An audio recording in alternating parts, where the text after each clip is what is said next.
Halo teman-teman.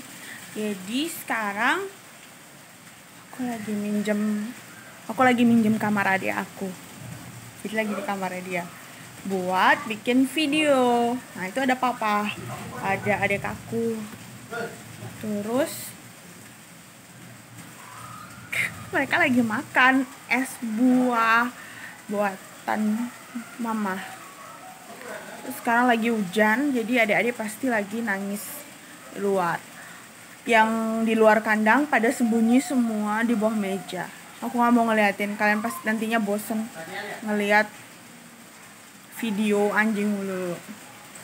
Oke, sekarang kita mau bahas soal kasus yang akhir-akhir ini sering terjadi, yaitu COVID-19.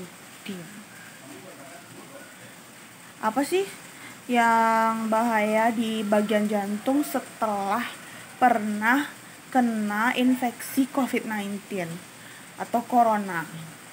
Jadi kalau misalnya teman-teman ada yang punya keluarga yang tinggal bareng atau yang pernah kena atau yang sedang kena virus corona, aku sekeluarga berdoa semoga cepat membaik, semoga daya tahannya cepat kembali, semoga bisa kumpul lagi, semoga bisa aktivitas lagi.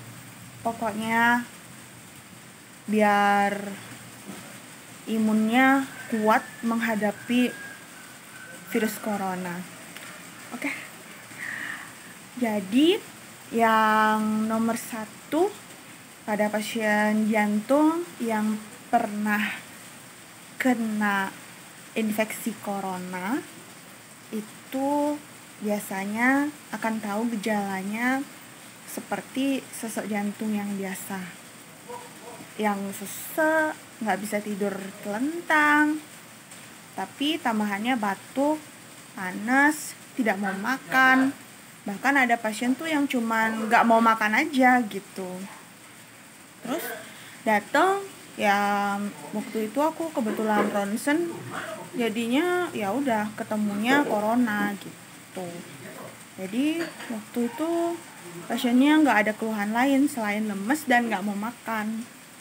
Nah itu tidak selalu seperti itu.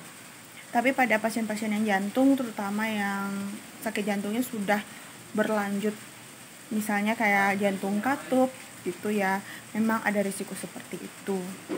Jadi kayak gejalanya nggak terlalu khas, nggak selalu batuk, pilek, panas, nggak selalu seperti itu. Jadi kadang-kadang seseknya itu juga mirip sesak jantung. Apa aku was-was kalau meriksa? Ya was-was banget. Bahkan di tempat aku kerja yang hamil itu sampai 3 orang pendamping aku, perawat yang aku ajak kerja. Jadi ya kalau dibilang was-was ya was-was banget, berbahaya banget. Tapi kita kan sudah pakai proteksi dan kita punya imunitas yang baru dibentuk. Jadi ya maksudnya kalau nggak corona ini yang membuat kita olahraga, ya apalagi gitu ya. Ini kan udah kayak peringatan dari Tuhan yang benar-benar kayak jedar gitu, seluruh dunia rata kena. Jadi kalau misalnya sampai yang kayak gitu nggak bisa membantu untuk olahraga dan berubah gaya hidup, ya entah apa lagi yang bisa. Jadi teman-teman yang memang lingkungannya ada kebetulan yang ada yang sakit jantung, terus ada yang kena corona, ya ini keserangan ini nggak muncul sekali aja. Kadang kalau misalnya sudah pernah kena, terus daya tahan tubuhnya agak turun, dia itu bukan kena lagi ya, tapi kalau di jurnal-jurnal itu bahasanya dia itu relapse. Jadi kayak kambuh, jadi titer itu kadar corona virusnya itu naik, yang mengalahkan sistem imun tubuhnya. Jadi pada pasien jantung setelah terkena infeksi corona itu ada periode dia sembuh, tapi akan ada periode dia penyembuhannya itu justru rasanya tidak enak di dada, jadi berat. Terus ya kalau jalan ngos-ngosan. Itu sangat sering terjadi. Terus yang kedua, setelah gejalanya yang seperti tadi aku jelasin di depan, nah setelah sembuh biasanya teman-teman yang paru-parunya masih baik itu syukur banget. Jadi biasanya dia penyembuhannya ada yang tuntas, tapi ada juga yang masih kita katakan itu IgG ya. Jadi ada tanda infeksi lamanya itu yang bakalan masih positif. Ini agak lama sih nunggu dia bakalan negatif. Jadi kalau misalnya di rapid test, meskipun tidak ada keluhan, ya masih bisa terdeteksi positif. Jadi itu banyak hal yang terjadi. Dan kalau untuk ini penjelasannya mungkin dari teman-teman dari bagian penyakit dalam, bagian dari laboratorium itu lebih paham. Aku cuman supaya tidak terlalu mendiskriminasi juga, tidak terlalu stigma juga, bahwa ya begitulah adanya. Kalau misalnya pernah positif, ya memang untuk mencari negatif itu agak sulit. Jadi kita memang harus berperang. Kalau pasca corona, dia sudah pernah kena, apa sih yang perlu diperhatikan? Jadi mumpung sekarang lagi masa pandemi, ini kita bersyukur banget ya. Jadi kita pasien-pasien jantung di rumah itu lebih memperhatikan nafas, lebih memperhatikan kebersihan. Aku senang banget dengan efek samping dari corona, efek samping tanda kutip ya. Jadi efek sampingnya positif gitu. Nah, jadi setelah mereka terkena corona itu mereka biasanya lebih aware dengan obat, karena obatnya itu dosisnya pasti ada yang diubah selama opname waktu kena corona itu, infeksi corona. Nah, jadi biasanya itu yang untuk nadi itu biasanya diubah dosisnya, karena pada saat demam nadinya pasti tinggi, jadi pasti ada yang pengontrol nadinya itu dosisnya akan ditinggikan sedikit. Nah, nanti pada saat setelah mulai agak sembuh tuh nanti bisa diturunkan. Jadi jangan dibiarkan seperti itu terus menerus dosisnya, karena tidak semua pasien toleransinya bagus dengan obat dengan dosis tinggi gitu. Kalau memang masih toleransi ya bagus, sangat bagus sekali. Tapi biasanya 1 bulan pertama setelah corona virus itu menyerang, terutama yang kalau misalnya daerah parunya memang sudah pernah ada bakat rusak, sudah sering sesak, seperti pasien-pasien jantung yang sudah sering sesak, itu memang ada kemungkinan kumat lagi. Apalagi yang makanannya nggak terlalu baik konsumsinya. Kadang mau makan setelah opname itu kan memulihkan nafsu makan itu sulit banget ya, meskipun gemuk kayak aku. Mau nggak mau kalau habis opname, habis dapat obat yang lebih dari 10 sehari selama opname, habis dapat infus, habis dapat suntik, habis ketemu sama orang-orang yang sakit, itu pasti stres banget. Terus pulang itu udah seneng banget kan, pasti happy banget, maunya pengennya makan banyak tapi nggak kuat perutnya. Nah, di sini peranan dari kontrol yang agak rutin. Jadi kalau kami pribadi itu biasa menerima pasien yang untuk perbaikan kondisi umum setelah infeksi coronavirus. Jadi minimal tidak kelebihan cairan atau tidak kekurangan cairan, kan itu yang poin pada pasien jantung. Lalu dilihat fungsi jantungnya, karena nanti ada ya memang penelitian memang sering mengatakan bahwa infeksi virusnya bisa sampai ke jantung. Jadi itu yang sering menyebabkan pembuluh darah meskipun ototnya terkenanya sedikit yang terdeteksi di MRI, tapi tetap pasiennya meninggal.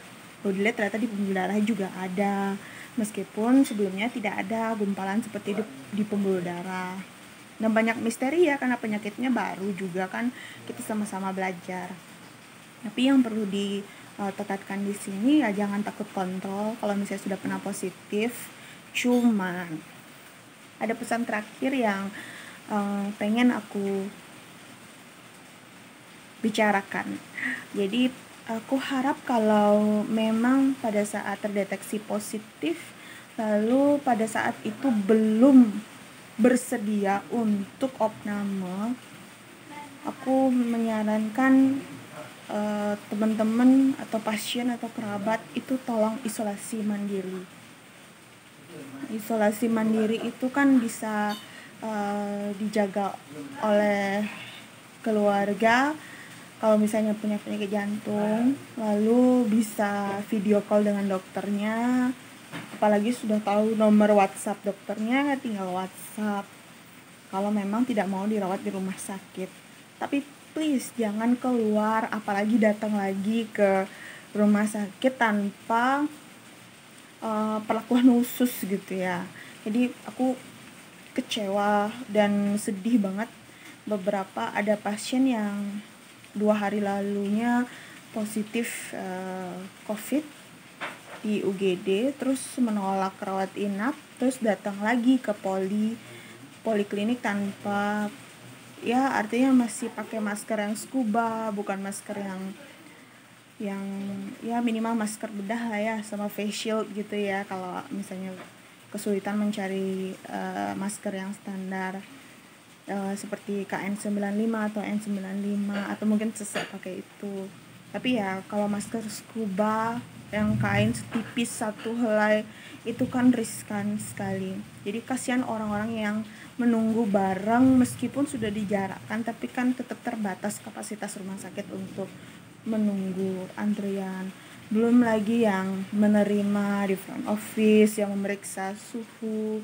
Ya kalau bisa jujur lah bahwa memang sudah pernah kena, stigma akan ada dan tidak bisa di stop di mana saja. Tapi kalau misalnya memang sudah menolak perawatan, ya jangan terlalu egois lah gitu, kalau aku sih bilangnya gitu. Ya mungkin gak semua pasien seperti itu, tapi pikirkan juga orang lain. Yang tahun 2020 ini sangat menyadarkan aku kalau kita itu mau bahagia ya dengan memberi, dengan memikirkan sesuatu yang di luar dari diri kita juga, perhatikan lingkungan, perasaan orang gitu ya. Jangan mau enaknya sendiri saja gitu. Ya berobat, datang silakan, tapi pastikan keluar rumah dalam kondisi yang sehat. Toh juga seandainya memang ada gejala, kan sudah disarankan untuk opname, dan dari keluarga maupun dari pasien misalnya menolak, ya harusnya kan yang dijalankan adalah rekomendasi yang sudah diarahkan gitu ya. Ya bukan datang lagi lalu tidak mengaku gitu. Itu sedih banget sih. Ini kasus nyata yang benar-benar membuat aku kepikiran, dan aku yakin ini banyak yang belum tahu, bahkan belum sadar. Jadi kalau please, aku sadar bahwa kita tidak bisa memaksa orang untuk jujur, dan kita tidak bisa berekspektasi orang paham bahwa penyakit ini harus dibilangnya dilawan dari diri sendiri gitu ya. Tapi kalau memang sudah diarahkan untuk mencapai yang terbaik, untuk perawatan yang terbaik gitu ya, dan menolak gitu kan, saya rasa itu terlalu egois kalau datang lagi lalu ya tanpa mengaku, di screening bawah gitu kan ya. Ya syukurnya waktu itu kami hafal nama pasiennya, jadinya ya bisa ditanggulangi. Cuman kan tidak semua seperti itu, kadang pasiennya terlalu banyak juga, kadang juga sistem rumah sakit kan juga kadang tanpa nama pasien bisa masuk gitu kan.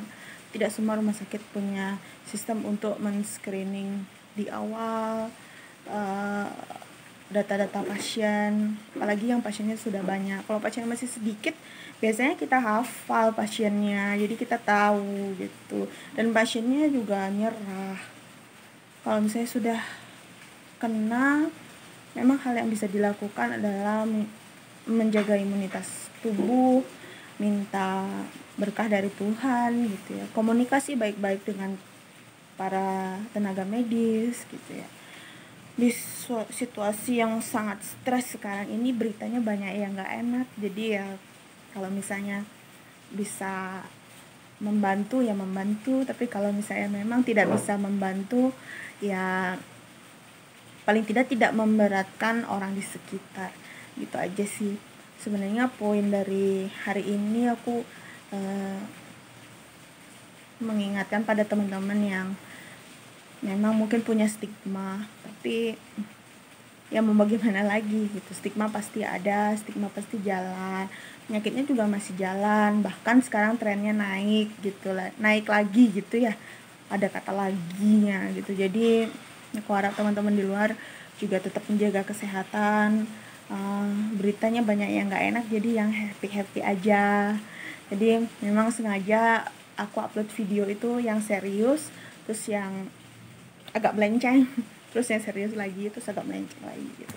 Jadi supaya nggak terlalu serius.